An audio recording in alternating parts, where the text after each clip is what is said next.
The night sky over rural Iowa glowed with an unusual light.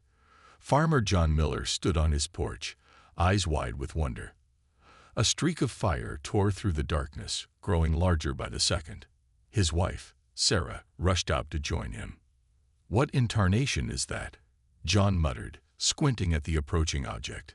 The fiery streak became a small spacecraft, trailing smoke and debris. It zoomed over their farmhouse, the roar of its engines shaking the windows. With a thunderous crash, it plowed into the cornfield beyond. John grabbed his flashlight and first aid kit. "Call 911. He shouted to Sarah as he ran towards the crash site. The smell of burning corn and hot metal filled the air. As John approached the wreckage, he saw it wasn't a human aircraft. The sleek, silver shape was unlike anything he'd ever seen. A hatch popped open with a hiss, and a small figure tumbled out. John's jaw dropped. It wasn't human. The creature was child-sized, with pale blue skin and large, almond-shaped eyes. It looked up at John, fear and pain etched on its face. Despite its alien appearance, John saw something familiar in those eyes, the universal look of a scared child. "It's okay," John said softly, kneeling beside the alien child. "I won't hurt you." The creature whimpered, a sound that tugged at John's heart. He noticed a nasty cut on its arm, oozing greenish blood. Sirens wailed in the distance as John bandaged the alien's wound. By the time the police and paramedics arrived, he had the child wrapped in his jacket, cradled in his arms. The next few days were a whirlwind of government agents, scientists, and reporters. The Millers' farm became the center of global attention. Through it all, John and Sarah insisted on caring for the alien child themselves. "Her name is Zara," Sarah announced one morning, a week after the crash. The alien child had started communicating through a mix of gestures and simple words.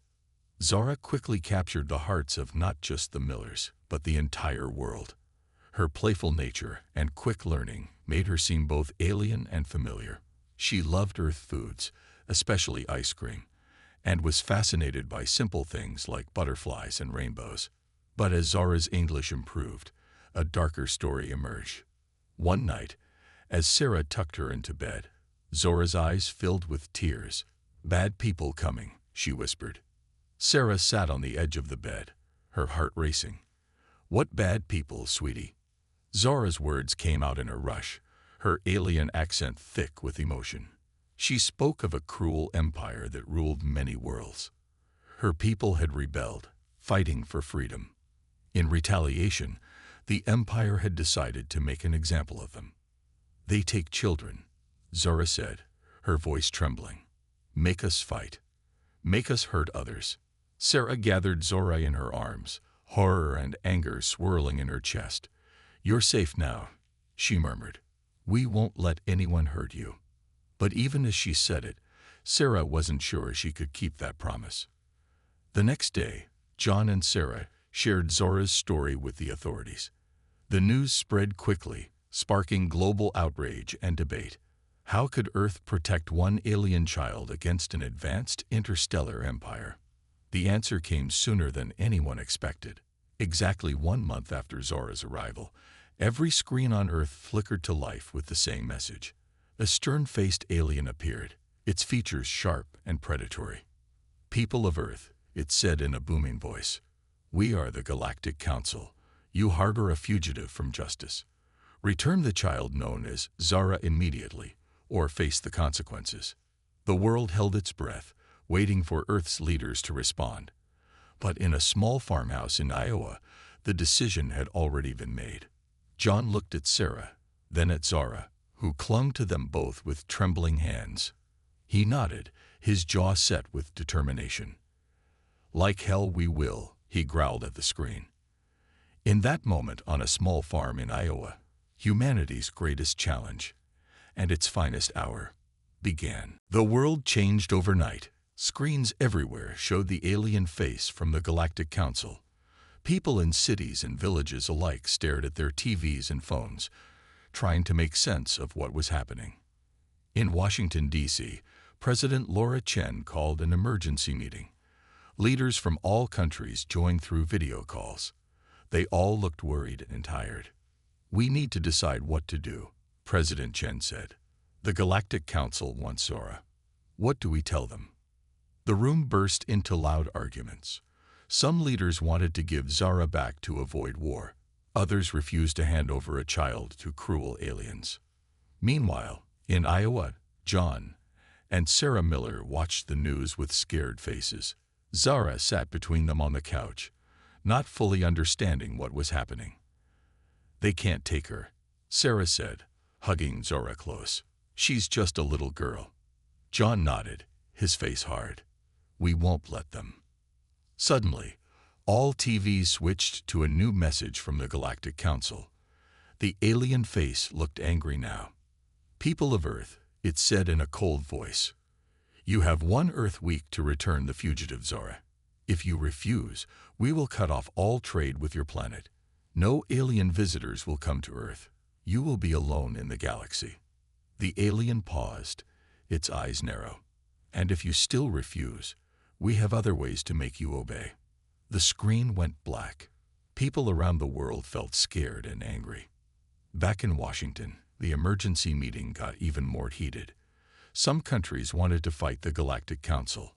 Others were scared of being cut off from space trade and alien technology. President Chen listened to everyone, then stood up. "We need to learn more," she said. "Let's talk to Zara and her adoptive family." The next day, John, Sarah, and Zara arrived at the White House. They met President Chen in a room full of important people and big cameras. Zora looked small and scared, but she spoke bravely. She told them about her home planet and how the Galactic Council treated her people badly. "They take kids," Zara said, her voice shaking. "Make us fight in their wars. Many die." The room went quiet. Even the toughest leaders looked shocked. Sarah hugged Zara tight. "We can't send her back," she said, looking at President Chen. "It would be wrong." President Chen nodded slowly. She turned to face the cameras. "We have heard Zora's story," she said in a strong voice. "Earth will not return a child to those who would harm her. We reject the Galactic Council's demands." The room burst into cheers and claps, but President Chen held up her hand. "This decision may bring hard times," she warned. "We must be ready to face them together." As the Millers left the White House, reporters shouted questions. John and Sarah didn't answer. They just held Zora's hands and walked to their car. That night, as news spread around the world, something amazing happened. People everywhere put candles in their windows. It was a sign of hope and a promise to protect Zora. In space, alien ships appeared near Earth. They looked big and scary. But on the ground, millions of candles shone in the darkness. Earth was showing the galaxy that it would stand up for what was right, no matter the cost. The Galactic Council had made its demand, and humanity had given its answer. No. Now, everyone waited to see what would happen next. Would there be war? Or could Earth find a way to protect one small alien child and change the galaxy forever? The next week would decide the fate of humanity and perhaps the entire galaxy. The week after Earth's refusal to hand over Zara passed in tense silence. Then, as promised, the Galactic Council acted. One morning, people woke up to find their phones and computers not working right. Satellites stopped sending signals. The internet slowed to a crawl. It was the Council's first move, cutting Earth off from space-based technologies. In New York, the United Nations called an emergency meeting. Representatives from every country gathered, their faces grim. "The Council has made good on their threat," said the Secretary General. "We are now isolated from the galactic community. The question is, what do we do now?" Debates raged for hours. Some nations wanted to give in and hand over Zora. Others stood firm, arguing that protecting a child was worth any cost. Meanwhile, in a secret facility, Zora worked with Earth's top scientists. Her alien knowledge was helping them understand and recreate some of the lost technologies. Progress was slow, but promising. As days passed, Life on Earth got harder. Weather forecasts became less accurate. GPS stopped working, causing chaos in transportation. The global economy started to struggle. People began to question their leaders' decision. Protests broke out in major cities. Signs read, "Is one alien worth all this?" and "Bring back our tech." But for every protest, there was a counter-protest. Many people stood by the decision to protect Zora. They held candlelight vigils and shared messages of hope online. In Iowa, the Miller family faced their own challenges. Neighbors who once welcomed Zora now looked at her with suspicion. Some blamed her for their problems. One night, a brick came crashing through their window. Attached was a note, "Send the alien back." John cleaned up the glass while Sarah comforted a crying Zora. Maybe I should go," Zora said between sobs. "I don't want people to hurt because of me." Sarah hugged her tight. "No, sweetie. You're family now. We protect our family, no matter what." The next day, something unexpected happened. The Millers' front yard was full of people, their neighbors. But they weren't angry. They were there to help. "We saw what happened," said Mrs. Johnson from next door. "It's not right. We're here to show that most of us support you and Zora." As the neighbors repaired the window and cleaned the yard, news cameras appeared. The story of a small town standing up for Zora spread quickly. It inspired others around the world to show their support. But the Galactic Council wasn't finished. They sent another message to Earth's leaders. This time, their tone was even more threatening. "Your defiance is foolish," the alien spokesperson said. "We have ways to make you comply that you cannot imagine. This is your final warning. Surrender the fugitive Zora, or face the consequences." The message was clear. The Council was prepared to use force. World leaders gathered again, this time in a top-secret bunker. They had a decision to make: stand firm and risk war with an advanced alien civilization, or give in to save their planet from attack. President Chen looked around the room. "We all know what's at stake," she said. "But we also know what's right. Are we the kind of people who would sacrifice a child to save ourselves? Or are we better than that?" The room fell silent as everyone considered her words. The fate of Earth, and perhaps the whole galaxy, hung in the balance. Finally, the British Prime Minister stood up. "I say we fight," he declared. Others began to nod in agreement. As the leaders of Earth prepared for possible war, Zora looked up at the stars from the Millers' backyard. She felt guilty for bringing trouble to her new home, but also hopeful. For the first time in her life, she had found people willing to stand up against the Council's cruelty. Whatever came next, Earth and its people had already proven themselves to be unlike any civilization the galaxy had ever seen. The world held its breath, waiting for the Galactic Council's next move. It came on a quiet Tuesday morning. In orbit around Earth, a small fleet of alien ships appeared out of nowhere. They were sleek and silver, unlike anything humans had ever built. Before anyone could react, they fired. Beams of bright energy shot down from the ships. They hit military bases, communication centers, and power plants around the world. Alarms blared as chaos erupted. In Washington, D.C., President Chen rushed to the war room. Generals and advisors crowded around screens, watching the attack unfold. "What's our status?" Chen demanded. "It's bad, Madam President," a general replied. "They've taken out our major defenses. We're practically blind." Chen's face hardened.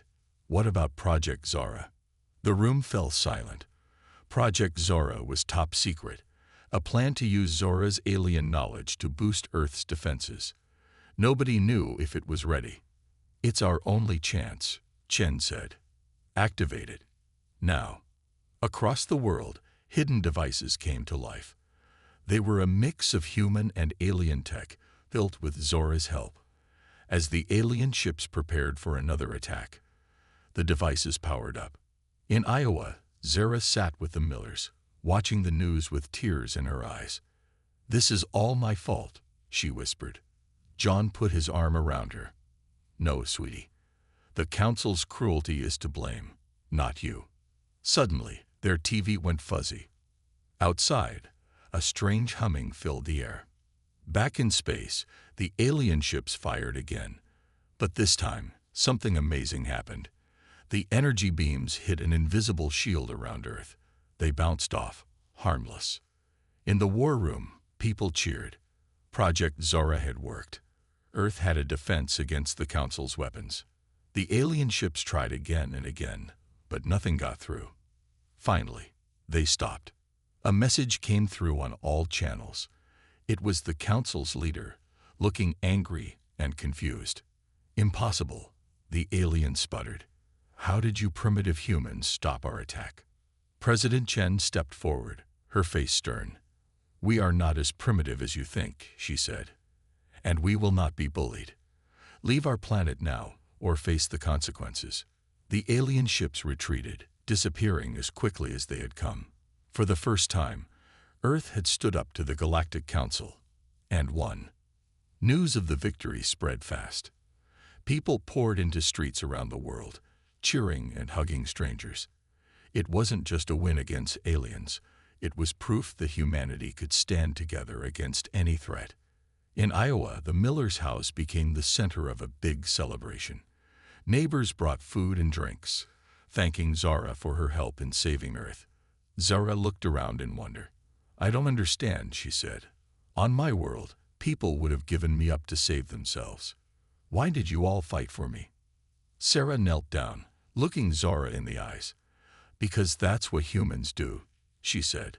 "We protect each other, especially children, no matter where they're from." As night fell, people around the world looked up at the stars. For the first time, they didn't feel small or alone in the universe. They felt strong, united, and ready for whatever came next. In a secret lab, scientists studied the alien weapons that had been stopped. They knew the Council would be back, probably with something stronger. But now, Earth had a fighting chance. And in Iowa, Zara fell asleep feeling safe for the first time in her life. She dreamed not of the home she had lost, but of the new one she had found. A planet of humans who would fight for what was right, no matter the odds. The first battle was over. Earth had won. But the war with the Galactic Council was just beginning. In the weeks following Earth's surprising victory, the planet buzzed with activity. Everyone knew the Galactic Council would return, likely with stronger weapons. Earth needed to prepare. Deep beneath the Rocky Mountains, in a secret lab called the Hive, scientists from around the world worked day and night. Their mission: to unlock the secrets of alien technology using Zora's knowledge. Dr. Emily Wong, the lead scientist, stared at a holographic display of Zora's DNA. "There's something here," she muttered, zooming in on a strange pattern. "Something we've never seen before." Nearby, Zara sat on an examination table, swinging her legs. She had grown taller in the months since her arrival, her blue skin now a deeper shade. "What did you find?" she asked curiously. Dr. Wong smiled at her. "I'm not sure yet, but it might be the key to everything." Over the next few days, the lab was a flurry of activity. Scientists ran test after test, each result more exciting than the last. They discovered that Zora's DNA could interact with certain types of energy in ways that defied Earth physics. "It's like her cells can dance with energy," Dr. Wong explained to a group of wide-eyed colleagues. "If we can replicate this, we might be able to create weapons and shields more powerful than anything the Council has." The news reached President Chen quickly. She immediately called a secret meeting with world leaders. "Ladies and gentlemen," she said, her face serious on the video call, "we may have found our secret weapon against the Council, but we need to act fast." Around the world, factories began working around the clock. They produced strange new devices designed by the Hive scientists. No one knew exactly what they did, but everyone understood they were important. Meanwhile, in Iowa, life had changed for the Millers. Their farm was now under constant protection, with soldiers guarding it day and night. John and Sarah tried to give Zara a normal life, but it wasn't easy. One evening, as they sat on the porch watching the sunset, Zara turned to them with tears in her eyes. "I'm scared," she admitted. "What if the council hurts people because of me?" John put his arm around her. "Zara, honey, you've given us a chance to fight back. Whatever happens, we're facing it together." Sarah nodded. "And not just us. The whole world is united now, thanks to you." Back at the hive, a breakthrough came in the middle of the night. Dr. Wong burst into the main lab, her hair messy and eyes wild with excitement. "We did it," she shouted, waving a glowing cylinder. "We've created a prototype." The cylinder was a new kind of weapon, one that could disrupt the energy fields of alien ships. In theory, it could disable entire fleets without destroying them. As word spread, hope bloomed across the planet. Humans began to believe they might actually win this war. But the Council wasn't idle. Their spies on Earth reported the humans' progress. In response, they assembled the largest invasion fleet the galaxy had ever seen. On a cool autumn morning, President Chen stood before the United Nations. Representatives from every country waited nervously for her words. "Today," she began, her voice strong, "we face our greatest challenge. The Council is coming with a force designed to crush us, but they don't know what we've achieved." She held up one of the new weapons. It hummed softly, glowing with an otherworldly light. "This," she said, "is humanity's secret weapon. With it, we will show the galaxy that Earth is not to be underestimated. We will fight not just for ourselves, but for every world oppressed by the Council." Cheers erupted in the chamber and spread across the globe. In homes, schools, and city squares, people watched their leader and felt a mix of fear and determination. In Iowa, Zara watched the speech with the Millers. As it ended, she stood up, her young face set with resolve. "I'm ready," she said simply. John and Sarah looked at each other, then back at their adopted alien daughter.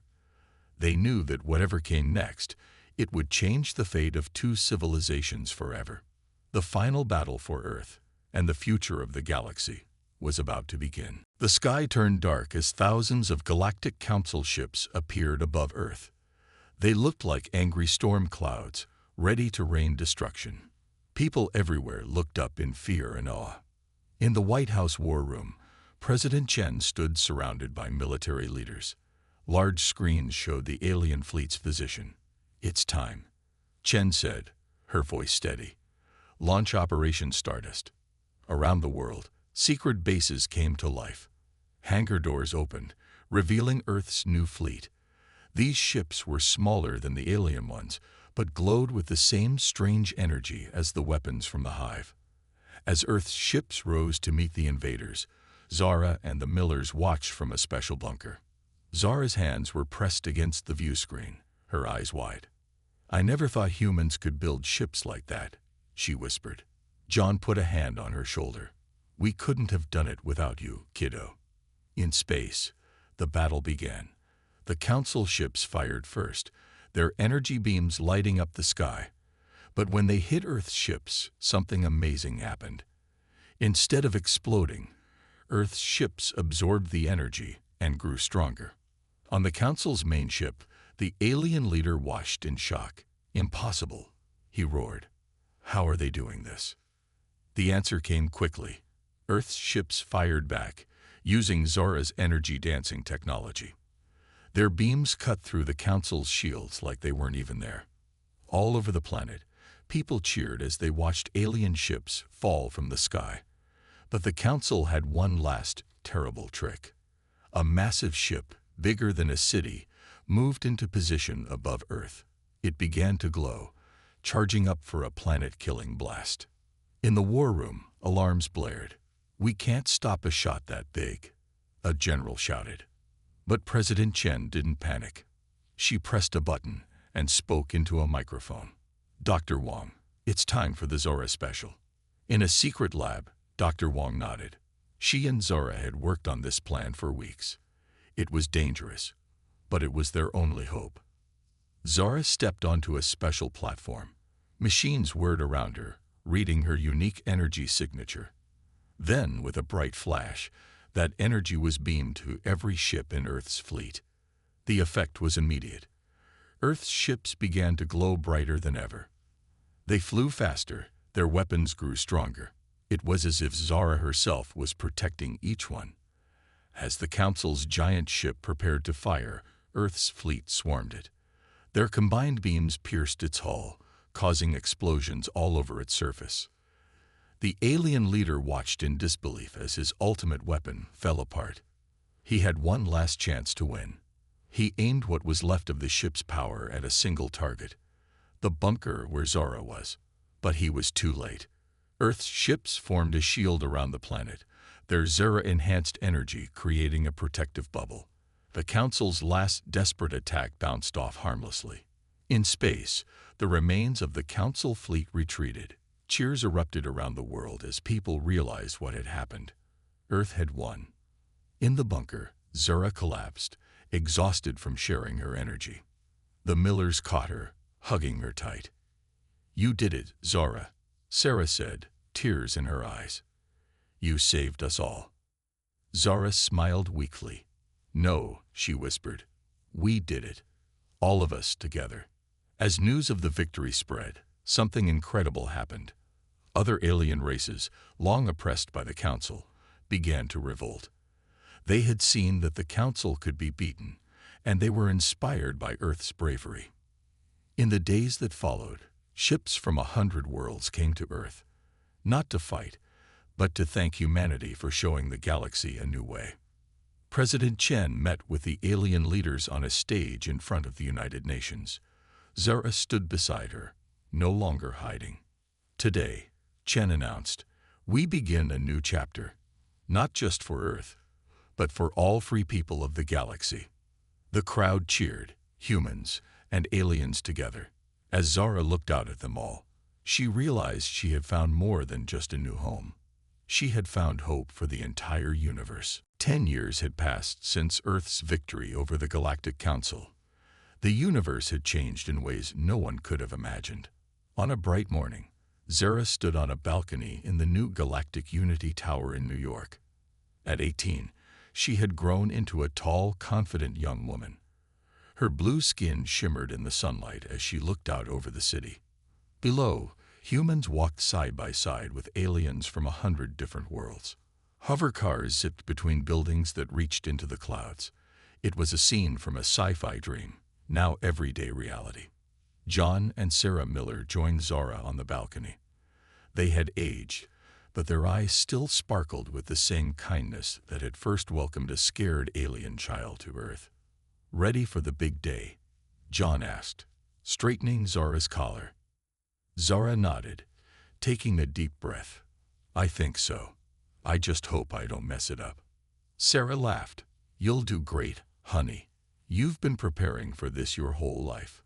Inside the tower's grand meeting hall, representatives from across the galaxy had gathered. Some looked human. Others were as different from humans as you could imagine. But all shared a common purpose: peace. President Chen, now older and respected as one of the galaxy's great leaders, stepped up to the podium. "Friends, allies, fellow citizens of the universe," she began. 10 years ago, we faced destruction. Today, we celebrate unity." She gestured to Zara, who walked onto the stage. The crowd cheered. Everyone knew her story. The alien child who had brought humanity and the galaxy together. "It is my honor," Chen continued, "to introduce our first galactic ambassador, Zara Miller of Earth." Zara took the podium, her heart racing. She looked out at the sea of faces, human and alien, all watching her with hope. "When I came to Earth as a scared child," she said, her voice strong, "I found more than safety. I found a new way of thinking. Humans taught me that true strength comes from kindness, from standing up for what's right, no matter the cost." As Zara spoke, screens around the world and on planets across the galaxy showed her image. Billions watched, united by her words. "The old Galactic Council ruled by fear," she continued, "but Earth showed us a better way. Now, it's up to all of us to build a galaxy where every being, no matter their planet or species, can live free and reach for the stars. The hall erupted in applause. Aliens who once would have never spoken to each other were now shaking hands, making plans for a better future. After the ceremony, Zara and the Millers took a quiet moment in a side room. Tears shone in Sarah's eyes as she hugged Zara. "Your birth parents would be so proud," she said softly. Zara hugged her back tightly. "I have the best parents in the universe right here," she replied. John cleared his throat, trying not to cry. "So, Ambassador," he said with a grin, "what's next?" Zara looked out the window at the busy street below. A group of alien children played with human kids in a park, their laughter floating up. "There's still so much to do," she said. "But for the first time, I feel like anything's possible. We've got a whole galaxy of new friends to get to know."